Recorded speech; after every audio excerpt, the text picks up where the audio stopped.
माझ्याकडं मॅनेज करण्यासाठी काही लोक पाठवले माझ्यापर्यंत. 5 लाख घे, 10 लाख घे, मिटून घे. आमच्याकडून चुकी झाली, पण मी कोणत्याही पद्धतीने मिटून घेतलं नाही. मी म्हटलं मला पैसे नाही पाहिजे, तुम्ही जी चुकी केली ना त्या चुकीची मी तुम्हाला शिक्षा देणार आहे.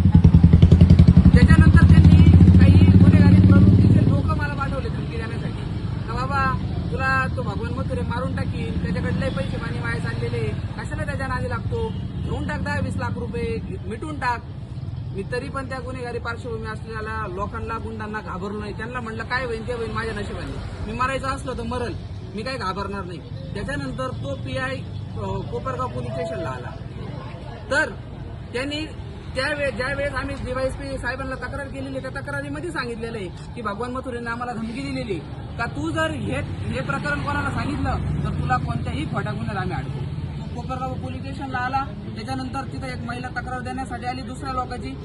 तर ती महिला तक्रार देत असताना सांगितलं की आमच्या गावात भांडणं झाले, असे झाले, समोर गावामध्ये मला मारहाण झाली.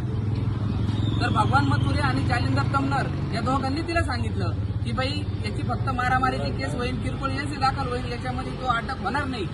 तर तुला आम्ही सांगन तसं करावं लागेल. ती महिला म्हणली काय करावं लागेल. तर त्या महिलेला सांगितलं की माझा ब्लाऊज फाटला, छाती दाबली, अशा प्रकारचं ते 5,000 रुपये हिसकून घेतले, अशा प्रकारे तू गुन्हा दाखल कर.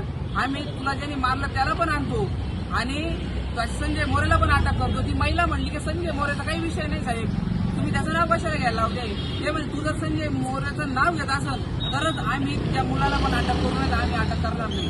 पण त्या महिलेला त्या मुलाला साजा द्यायची होती, म्हणून ती मजबुरीने त्या भगवान मथुरेचं आणि त्या जालिंदर कमनरचं तिला ऐकावं लागलं. आणि त्या भोळ्या बाबड्या महिलेनी त्यांनी जसं सांगितलं तसा गुन्हा दाखल केला.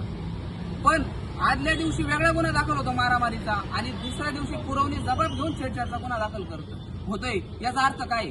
याचा अर्थ हाच आहे की तो जो आम्ही तक्रार केलेली आहे 1.5 वर्षापूर्वी, त्याचा वचका काढायसाठी त्यांनी इथं त्या महिलेचा उपयोग केला आणि आमच्यावर दबाव आणण्यासाठी खोटा गुन्हा दाखल केला.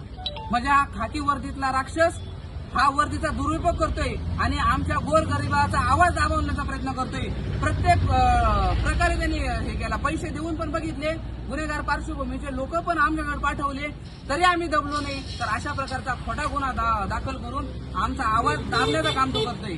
पण आम्ही कोणत्याही गोष्टी थांबणार नाही आणि कोणत्याही गोष्टीने दाबणार नाही.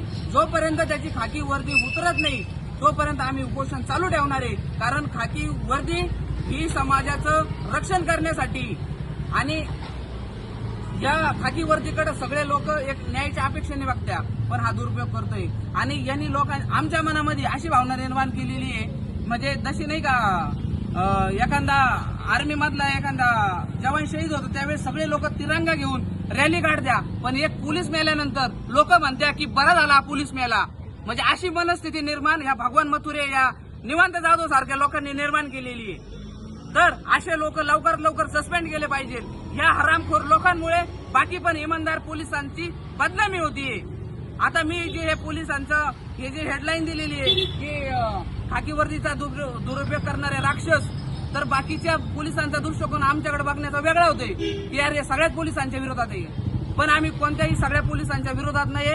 आम्ही फक्त या हरामखोर पोलिसांच्या विरोधात आहे की ज्यांनी आमच्या भावाला अशा पद्धतीने मारहाण केलेली आहे का तो मेला पण असता, म्हणजे तो मेल्यानंतर मग मीडियाने उचलून धरला असता का मेला म्हणून. आमचा भाऊ सुदैवाने वाचलेला आहे, पण अशी ही वेळ आमच्या भावावर आली. ही वेळ कोणत्याही गोर गरिबावर येऊ नये म्हणून पण आम्ही उपोषणाला बसलेलो आहे. आणि आम्हाला जोपर्यंत न्याय भेटत नाही, जोपर्यंत ते पोलीस सस्पेंड होत नाही ते नालायक लोक, तोपर्यंत आम्ही आमचं उपोषण सोडणार नाही. तोपर्यंत आम्ही आमच्या निर्णयावर ठाम आहे.